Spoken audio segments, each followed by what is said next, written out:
If I say that the world is round and someone else says it's flat, that's worth reporting. Should we still debate whether the Earth is flat? Like they used to think the sun went around the Earth. Everybody say that scientist. Well, he's so smart. Until other science refuted it. Right, but back then, everybody at that time thought that guy was smart. Why at this time do we think that the Earth goes around the sun? There's an overwhelming science that the Earth was flat, and there was an overwhelming science that you learn over time. we were the center of the world.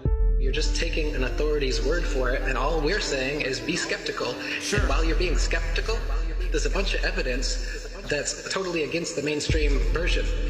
And while you're being skeptical and looking at that evidence, you start compiling more and more of the evidence until you become like me, you know the truth. I don't believe the Earth is flat and motionless. I know it is.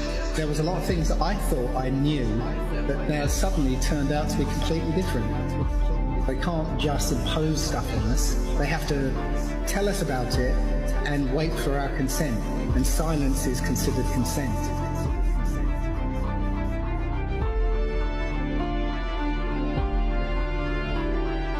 If the sun was 93 million miles away, you wouldn't see that. We see in perspective. That is, the horizon is at our eye level. And as things recede from us, they tend to converge to the center of that horizon line, to a place that's known as the vanishing point. The sun rotates around us and only appears to rise and set because of the way our vision works.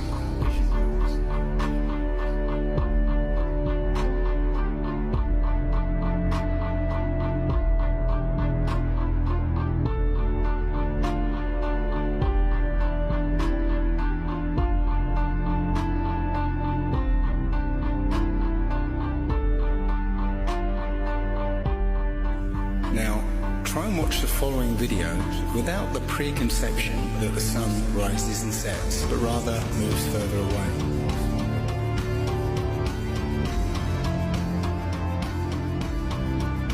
The images of your world with curves or as a ball are CGI.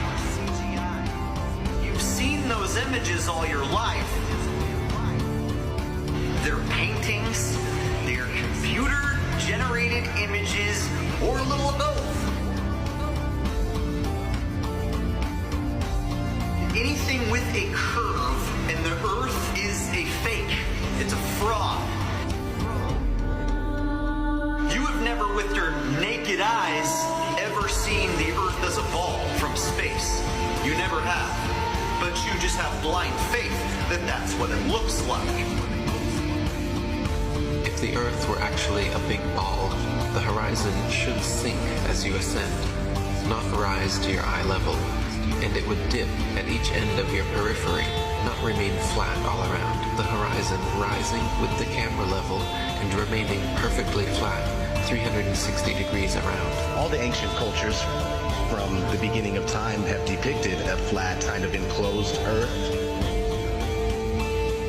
So we have this flat Earth cosmology all the way up into the 1900s when a big push was made to live on this round spinning ball flying around the sun.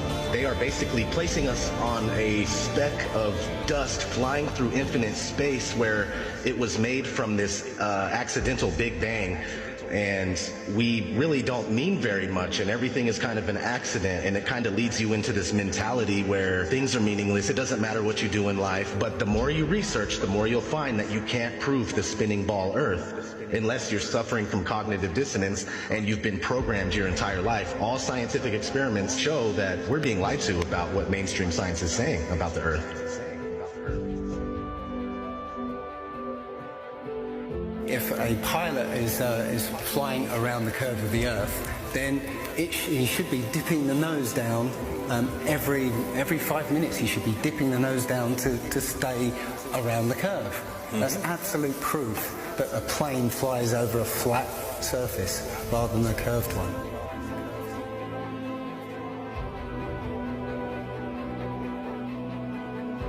A lot of people have these laser thermometers. Now, you can actually measure the temperature of the moonlight next to the temperature of the shade of the moonlight, and you'll find the moonlight is colder than the shade opposite from the sun. So the moon's throwing out its own light. The scientific community have not told us this.